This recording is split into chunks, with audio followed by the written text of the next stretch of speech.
महाराष्ट्र में महाविकास अघाड़ी में seat sharing पर अभी तक बात नहीं बन पाई है। मुंबई में शरद पवार के घर आज गठबंधन नेताओं की बैठक हुई। करीब 2 घंटे से ज्यादा समय तक ये बैठक चली है, लेकिन अभी तक सीट बंटवारे को लेकर कोई भी साफ पिक्चर जो है वो सामने नहीं आ पाई है। बैठक के बाद महाराष्ट्र कांग्रेस अध्यक्ष नाना पटोले ने कहा कि 2 दिनों के भीतर सभी सीटों पर चर्चा कर ली जाएगी, उसके बाद सीटों की घोषणा की जाएगी। नाना पटोले ने ऐसा ही कुछ बयान कल भी दिया था और अब फिर वो अगले 2 दिनों की बात कर रहे हैं। कहीं ना कहीं पेच फंसा हुआ है। पहले तो ये कहा जा रहा था कि 20 सीटें उद्धव ठाकरे को दी जाएंगी, 19 सीटों पे कांग्रेस लड़ेगी और बची हुई सीटों पे एनसीपी शरद पवार की पार्टी चुनाव लड़ेगी। लेकिन अब फिर एक बार सीट शेयरिंग को लेकर कोई क्लियर कट फॉर्मूला जो है वो अभी तक सामने नहीं आया है। नाना पटोले अभी भी यही कह रहे हैं कि अभी 2 दिन का वक्त और लगेगा और पिक्चर साफ हो जाएगी। सुन लेते हैं एक बार।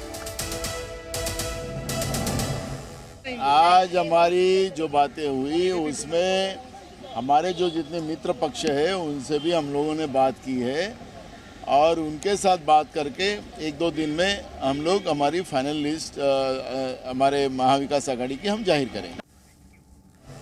और इसी बड़ी खबर पर वैदेही कांडेकर जी न्यूज संवाददाता मुंबई से मेरे साथ लाइव जुड़ रही है। वैदेही, क्या अपडेट है आपके पास और गाड़ी कहाँ फंसी हुई है? विलंब क्यों है? ये कहाँ दिक्कत फंस रही है?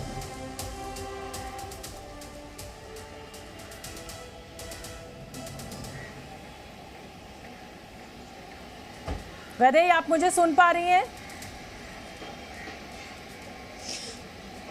जी बिल्कुल शोभना जी, अगर हमने देखा है कि महाराष्ट्र में जो महाविकास आघाड़ी इसके सीट शेयरिंग को लेकर जो है वो काफ़ी दिनों से अंदरूनी जो है वो विवाद दिखाई दे रहा है। एक तो कांग्रेस जिस प्रकार जो है, जी सुन रही हूँ।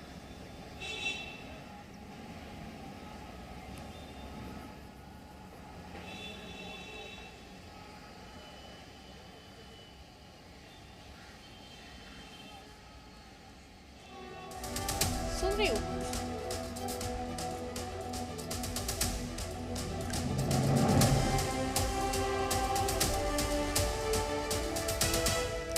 तो देखिए, लोकसभा की 48 सीटें और इंडिया गठबंधन का जो फॉर्मूला जो कहा जा रहा है कि शायद इस पर सहमति होगी, लेकिन अभी तक कुछ भी सामने नहीं आया है औपचारिक रूप से। 48 सीटों पर कहा जा रहा है कि उद्धव ठाकरे को 20 सीटें मिलेंगी, कांग्रेस को 19 और एनसीपी शरद गुट को 9 सीटों का जो पेशकश है वो हुई है। और लेकिन अभी भी नाना पटोले कह रहे हैं कि बस सहमति हमारी बनने वाली है। हालांकि शरद पवार के घर पर आज 2-2.5 घंटे ये बैठक चली है महाविकास अघाड़ी की, लेकिन अभी तक कोई भी औपचारिक ऐलान या औपचारिक घोषणा नहीं हुई है। उधर देखिए, एनडीए का जो फॉर्मूला है, 28 सीटों पर बीजेपी लड़ेगी, शिवसेना एकनाथ शिंदे गुट जो है वो 15 सीटों पर चुनाव लड़ेगा। वैदेही मेरे साथ लगातार बनी हुई है। वैदेही, इंडिया गठबंधन में पेच कहाँ फंसा हुआ है? क्यों नहीं ये फॉर्मूला सामने आ पा रहा है? नाना पटोले फिर अगले 2 दिनों की बात कर रहे हैं। जी शोभना जी, अगर हम देखें तो महाराष्ट्र के राजनीति में जिस प्रकार महाविकास आघाड़ी में जो है वो अंदरूनी विवाद दिखाई दे रहा है, कहीं ना कहीं इस विवाद के कारण पेंच फंसा हुआ दिखाई दे रहा है। एक तरफ जो है वो उद्धव ठाकरे इन्होंने कहा है कि उनको सबसे ज्यादा सीट चाहिए, तो दूसरी ओर शरद पवार के जो गठ है वो भी यही कह रहा है कि उन्हें भी ज्यादा सीट पर लड़ना है। वहीं तीसरी ओर जो है वो कांग्रेस पर जो है वो काफी विश्वास जो है वो नहीं रखा जा रहा है, क्योंकि कांग्रेस के ही काफी सारे विधायक जो है वो कांग्रेस पार्टी छोड़कर अन्य दलों में जो है वो शामिल होते हुए नजर आ रहे हैं। हालांकि 24 घंटे पहले ही राजू पारवे जो कांग्रेस के विधायक हैं वो शिंदे गुट में जा चुके हैं, तो कांग्रेस के विधायक जो है वो अपने दल के साथ जो है वो दिखाई नहीं दे रहे हैं। तो किस आधार पर विश्वास रखे, ऐसा भी सवाल जो है वो महाविकास आघाड़ी के नेताओं के बीच दिखाई दे रहा है।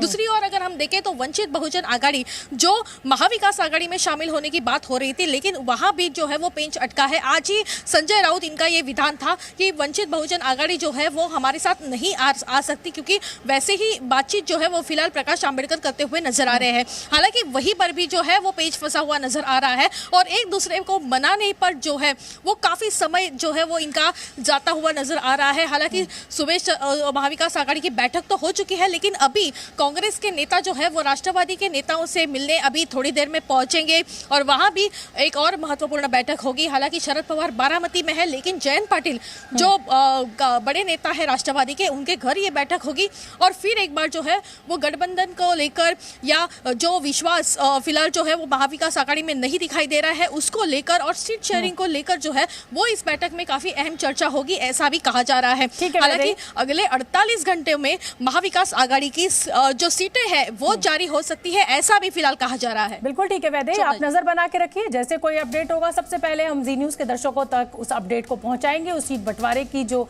साफ तस्वीर है वो अपने दर्शकों को दिखाएंगे। आगे बढ़ेंगे। 24 राजपथ में लोकसभा चुनाव से पहले उनकी पार्टी महाराष्ट्र नवनिर्माण सेना बीजेपी के कुनबे एनडीए में शामिल हो सकती है। राज ठाकरे को महाराष्ट्र में मुंबई दक्षिण लोकसभा सीट देने की चर्चा चल रही है। सूत्रों के मुताबिक एमएनएस 2 से 3 सीटों की मांग कर रही है, 2 से 3 सीटों की मांग कर रही है, माफ कीजिए, एमएनएस 2 से 3 सीटों की मांग कर रही है। बीजेपी 1 सीट देने पर राजी है। राज ठाकरे को साथ लेकर बीजेपी मराठी वोट बैंक पर अपनी पकड़ और मजबूत करना चाहती है।